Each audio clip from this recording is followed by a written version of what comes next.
This book just sounds so weird, right? We are following Robin Hood's granddaughter, granddaughter. And this is a cozy sapphic love story playing out across realities. What's not to love about that? I really want to read this book. I cannot believe that I haven't read it in 2024. I am so disappointed in myself. Like, I can do it. I might get around to it before the year ends. We shall see. Only one way to find out.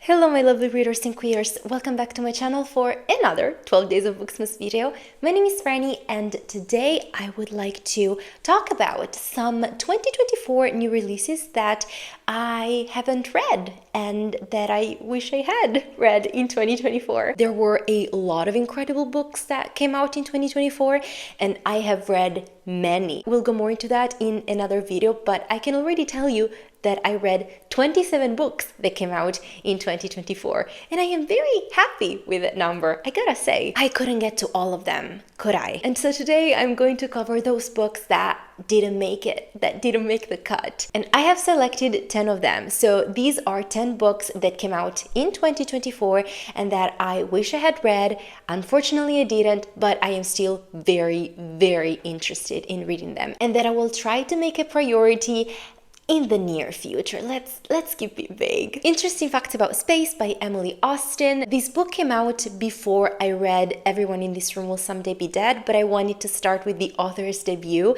And when I did read it, sometime in April, I absolutely fell in love with it. I fell in love with the author's writing, with the type of story that she's telling, with the type of characters that she's writing about, and I have high hopes for Interesting Facts About Space. I cannot wait to read it. Emily Austen also has another book coming out in 2025, We Could All Be Rats, and I think I might read that one before I read Interesting Facts About Space, but that's only because now that I've read her debut, I feel like I would much rather be caught up and then go back than keep on being behind. If that makes sense. Behind what? I don't know, but still. Interesting Facts About Space is about a woman who is obsessed with space.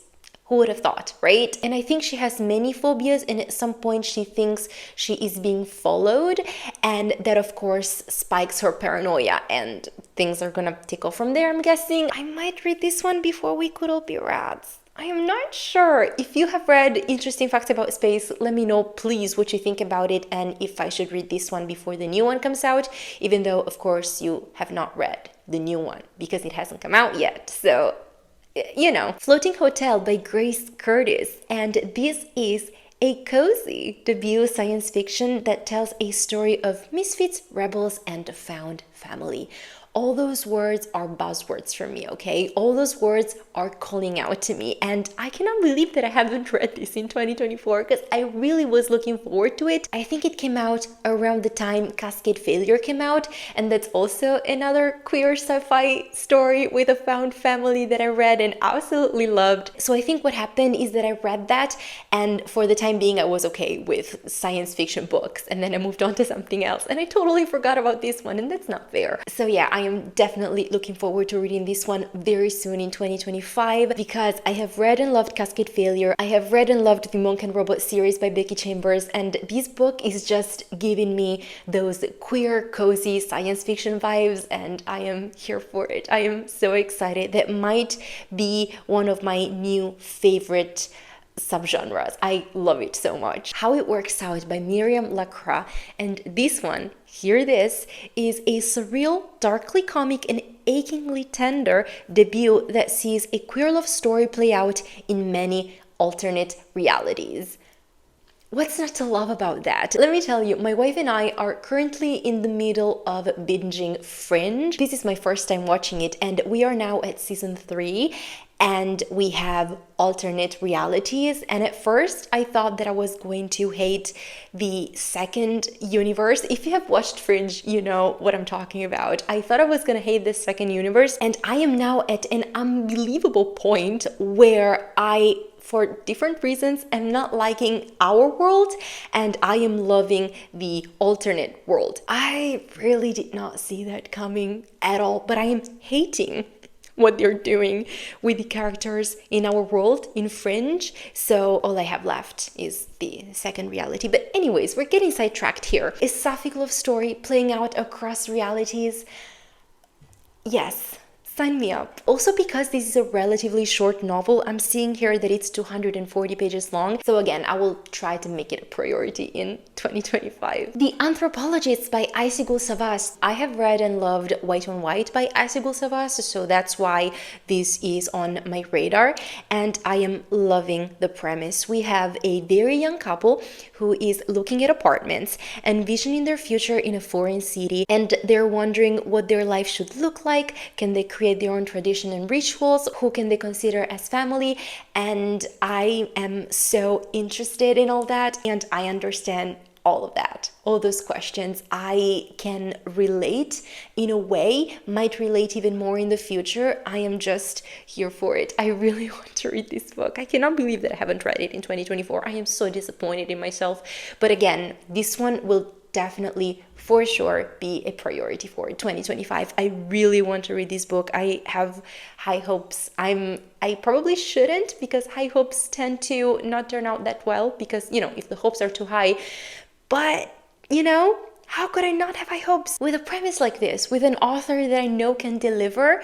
I am expecting great things. Nicked by M.T. Anderson. Now, this book just sounds so weird, right?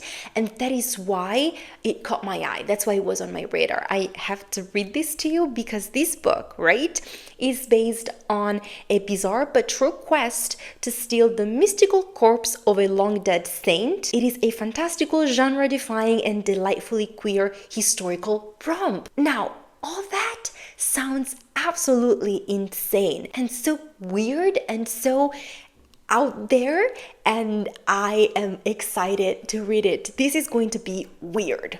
This is going to be weird for sure. Oh, and this is also another short one. It's 220 pages long. Like, I can do it. If only I didn't have very specific reading plans for this month already, I would try to fit it in. All these short books, I would try, but I know that it's not going to happen. So I need to control myself and control my excitement. But this one sounds very, very interesting. And again, priority for 2025. I am saying this for all the books that I'm mentioning, but I mean, come on. They sound awesome, don't they? Not for the Faint of Heart by Lex Croucher. Not for the Faint of Heart is a YA retelling of Robin Hood. We are following Robin Hood's granddaughter. Again, I feel like a broken record here, but I'm expecting great things from this book. I know that Lex Croucher can deliver. I have read this year Gwen and Art Are Not in Love by Lex Croucher, of course, and I loved that queer retelling so much. It was incredible. It was so good. I have a video up on my channel about retellings and queer retellings, and I talked about this book in that video, so if you want to go and check it out, I will leave it linked. But it was amazing, and I loved Lex Croucher's writing so much. I loved their characters, I loved their story, I loved the writing. Everything was just perfect about it. It was a perfect queer YA retelling. And that's why I have no doubts whatsoever that Not for the Faint of Heart is going to be just as good, if not better. I am so interested in checking it out. I feel like Arthurian Legends retellings and Robin Hood's retellings are the ones that I would be the most interested in reading. So Lex Croucher is definitely on point. They are delivering, and I'm here for it. I'm here to receive. When the World Tips Over by Jen D. Nelson. Now, the thing is, right? This book came out in September, and in the last few months, I've been having trouble with YA books. I don't want to say that I am not liking them, but I do not feel like I'm in the right headspace for reaching for them. And so I have been trying to avoid YA books because I know that if I read them and I didn't like them, it would not be the book's fault. It would be my fault because I am not in the right headspace, in the right mindset.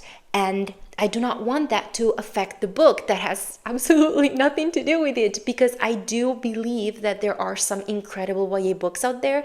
I do think that if I do read the right YA book at the right time is going to speak to me in so many ways, on so many levels, just like Maya McGregor's books do. I love Maya McGregor's books so much, and the ones that I've read so far are indeed queer YA books. So I know that I haven't grown out of that target type of book yet. I can still enjoy it. I can still read it and enjoy it. I know that. I just have to be in the right mindset, in the right headspace. And I know that this book is going to be great. I trust Jendi Nelson. I Will Give You the Sun was an incredible book. I read it years and years ago. Yes, it's been some time, but I know that it was a good YA book. And I am sure that When the World Tips Over is going to be just as good. It is not going to disappoint. This is a me problem. It's one of those things where it's not you, it's me. That's why I haven't read it yet. I know that I have to wait to be in the right mood and in the right headspace. So I am keeping it, I am saving it for that time. But when that time comes, I will come back to this book for sure. I am still so excited to read it. I just have to wait a little bit longer. Legend of the White Snake by Shirley. This is kind of a similar situation to When the World Tips Over, because this is also YA, but it's fantasy. So that is indeed slightly different, but it's still YA, and I'm still not in the right mood, in the right headspace for that. I am craving fantasy, I am craving science fiction, but for adults right now. But I mean, the thing is, I know that it has the potential. I know that I can love it, even if, forgive me, even if, but let's contextualize it. Even if this book is YA, it doesn't mean anything. I know that it has the potential. I know that I can love it. I know that I probably will. I just have to wait to be in the right headspace, because last year I read Fig Dates and Mooncakes by Shirley. It was their debut and I absolutely loved it. It was so much fun. It was so cute. It was so romantic. I absolutely adored it. It was one of the best books that I read last year. That's how good it was. So, you know, I know that Shirley can do it. I know that they can deliver. I just gotta wait. So again, I will keep this book for when I am in the mood for some YA queer fantasy. Women's Hotel by Daniel M. Lavery. I do not know much about this book, right? I have to say it doesn't have high ratings on Goodreads, so that kind of dampens my excitement just a teensy bit, because, you know, it kind of depends on the reader. It depends on the vibe that you're expecting and the one that you actually get. So, you know, expectations can really ruin a book for you. But this one just sounds like it would be my thing. It is set in New York in the 1960s, and we follow the residents in a women's hotel. It is set in New York, it's queer, it is about women, and it is set in a hotel. These are all things that I love. These are all things that speak to me. And it's supposed to be very, very witty and very funny, hilarious to read. I have tried to stay clear of details of specific things because I do not want that to affect my expectations. Like, I do not want to find myself in a position where I expect too much and then the book doesn't deliver, and that's why I don't like it. So I am trying to stay clear of anything and everything apart from this very brief premise. That's all I need. That's all I care about, and I will see. And last but not least, The Teller of Small Fortunes by Julie Leung. And this is another cozy fantasy book. I have been loving cozy fantasy books lately, in which we have a traveling fortune teller, and along the way she meets a thief, an ex-mercenary, a baker, and a magical cat. Now, that is literally all I need to know.